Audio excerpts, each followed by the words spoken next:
Welcome to the Tech Egg. Don't get scrambled. Enjoy the video. You begin by preparing the phone. Back up your data and make sure the battery is above 50%, otherwise updates may fail. Once done, connect to a reliable Wi-Fi network and free a few gigabytes of storage so the download can complete. Now, open Settings, tap About Phone, then System Update. This checks Xiaomi servers for an OTA package. If an update appears, read the notes. Because stable versus beta builds differ, choose stable for daily reliability, then tap Download. If the OTA is unavailable or fails, you proceed with manual flashing. This is why you enabled developer options and OEM unlock beforehand. Unlock the bootloader using My Unlock. This removes carrier restrictions but resets the phone, so back up first.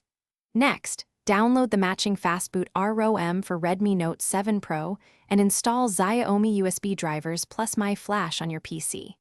Once connected in Fastboot mode, you will use My Flash to select the ROM and start flashing. When flashing finishes, reboot the device and be patient.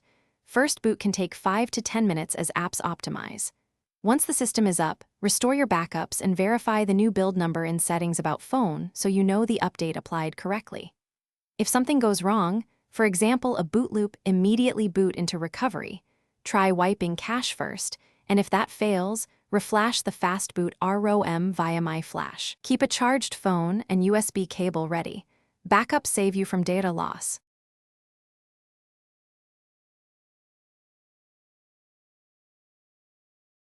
Thanks for watching. Consider subscribing if I helped unscramble your problems.